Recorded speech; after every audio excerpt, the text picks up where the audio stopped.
Assalamu alaikum. Hi everyone, thanks for joining me today. Now in today's video I'm going to be sharing with you how to cook an authentic Bangladeshi Tenga fish curry. There will be a full list of ingredients down below in the description box, and there'll also be a photo at the beginning of this recipe that you can check out to familiarize yourself with what you'll be needing. Now this recipe is cooked using lots of different ingredients. My favorite ingredient is what I'm using today, which is Belfoi, which is known as Jolpai in English.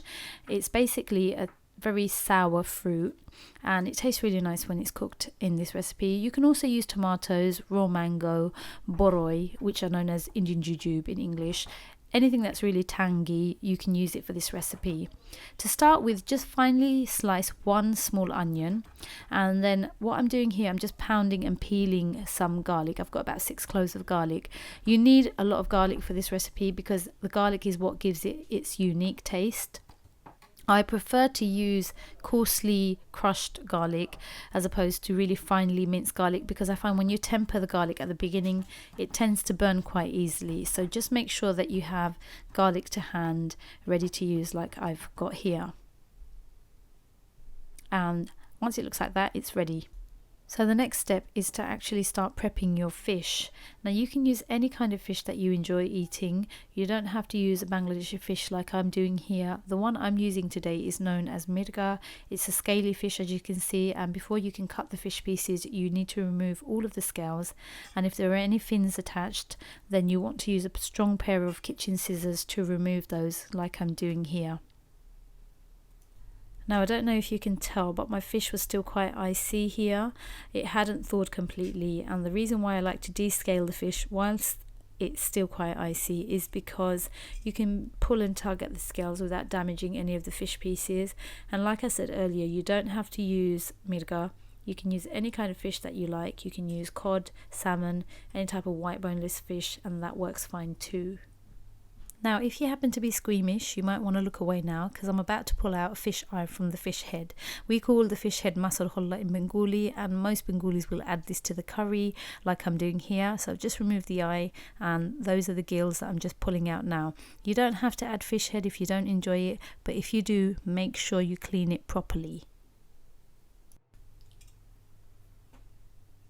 So to cut your fish, you want to place it flat on a chopping board, and using either a serrated knife or a cleaver, you want to cut it like I'm doing here. This fish piece is quite large, so I'm cutting it into 5 smaller pieces. So take the top off like I've done there, and then you want to cut each half into 2 pieces. And I'm going to be showing you like a jigsaw puzzle how I actually cut that, and that's basically what I did to the fish piece.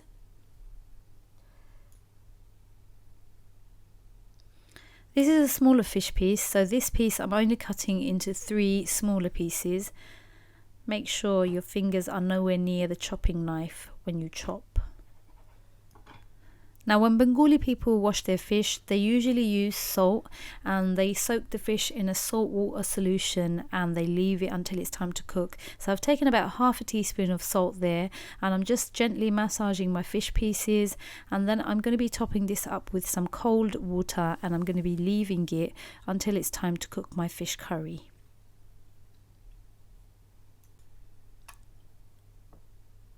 So we're going to start cooking our Tenga curry now, and you want to select a saucepan that has a fairly wide bottom.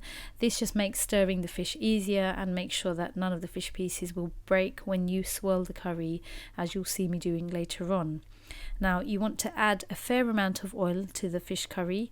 This is to actually ensure that the garlic gets fried properly, and I usually find that adding about 5 milliliters and using the base of my saucepan as a guide is usually enough for my curries. So once the oil is really hot, and I mean really hot, you want to get all of that roughly crushed garlic and you want to add that to the hot oil, and you want to let that fry until the garlic is nice and brown. Don't be adding the onions yet, because that garlic has to get nice and brown before it will release its wonderful aroma.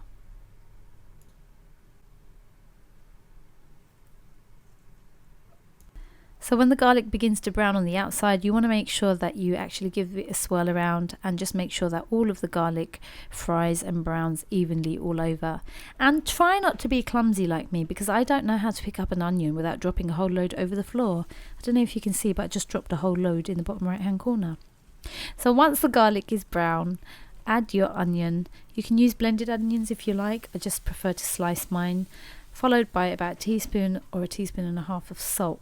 Adjust it to your preference. Give it a swirl around, pop the lid on that and leave that for about 10 to 15 minutes until the onions are soft. So next you want to prepare your Belfoi, your Jolpai. Remove any stem that might be attached to the fruit. And you can prepare this fruit in two different ways.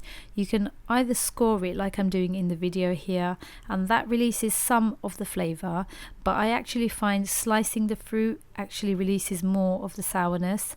So you can also cut it like I'm doing here with a small paring knife and add that to the curry. So I've just shown you two different ways, and you can use whatever method you prefer.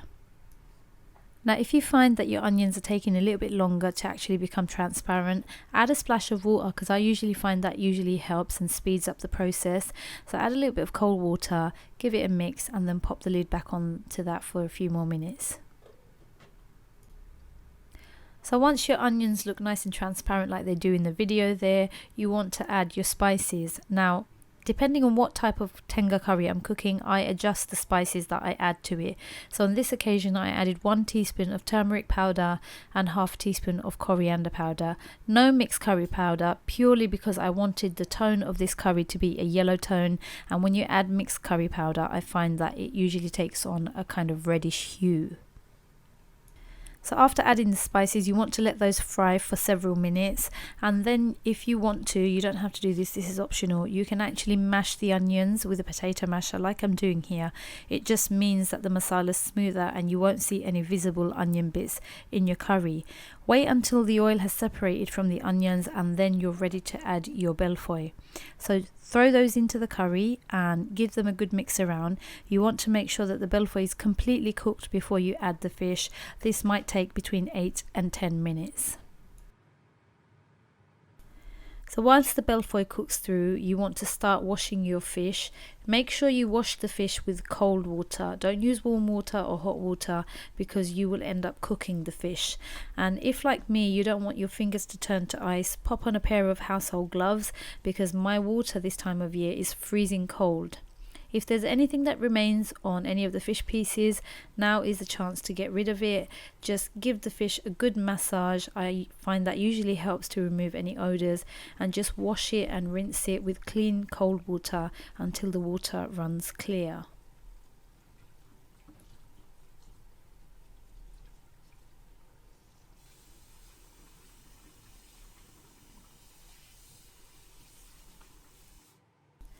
So I'm just showing you how I wash the fish, and this is basically what I do whenever I cook fish. This is how I wash it, and as you can see, the fish is nice and clean, the water is nice and clear, and that's ready for adding to my curry. So check your Belfoi and make sure that the pieces are fairly soft and cooked. And as you can see, they're looking very transparent. They're not looking opaque like a solid white color anymore, and it's ready to have all the fish added to it.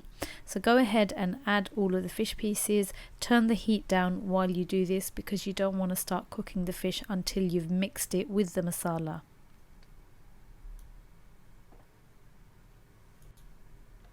So once you've added all of the fish pieces, make sure you coat it in the masala with the heat turned down. Like I said, pop the lid back on that, and then you want to turn the heat up and let that cook through. The fish doesn't take very long to cook through at all. It should only take about 5 to 7 minutes maybe, and when it looks like it does in the video there, a solid white colour, you know the fish has cooked through and it's ready to have the liquid added to it. Now how much water you want to add to the curry depends entirely on your preference. If you like a really thin, soupy, watery Tenga curry, add a lot of water. If you like it a little bit thicker, add a little bit less water. It's entirely your choice. I usually add a little bit of lemon juice at this stage too. It doesn't matter what type of tenga I cook, whether it's a tomato, Belfoi, a boroi, any type of tenga. I always add a little bit of lemon juice because I just find it adds to that sourness which we all love in a tenga curry. So as you can see, I added just enough water to cover my fish pieces and the Belfoi, and now I'm adding 2 tablespoons of lemon juice. I'm using bottled lemon juice because I don't always have fresh. Feel free to use whatever you have to hand, and then you want to cover this dish and you want to let that boil for about 10 minutes on high and then maybe another 5 more minutes on low. And whilst that boils, I'm just chopping up some fresh coriander because I'm going to be using this to garnish my dish with later on. So just let the curry come to a boil, like I said, for about 10 to 15 minutes. Usually before I remove the curry from the heat, I also test for salt, and I also check whether or not the curry is sour enough. Depending on what kind of fruit or ingredient you're using, you might find that it's not sour enough, especially if you're using something like tomatoes. Tomatoes can end up being quite sweet sometimes, so you might find that you need to add a little bit of lemon juice. And if you do, that's not a problem, just add to your desired sourness. So once my curry had finished boiling, I garnished it with coriander, and this is what the finished dish should look like. This was straight out of the pan, hot and steaming, as you can see in the video there. I can't even begin to tell you guys how gorgeous it smelled. I mean, I couldn't wait to stop filming to actually eat this with a plate of plain rice. So if you've enjoyed this video, don't forget to give it a thumbs up. Make sure you subscribe to my channel, and if you know of somebody who doesn't know how to cook this curry and would enjoy watching this and learning from it, make sure you share it with them.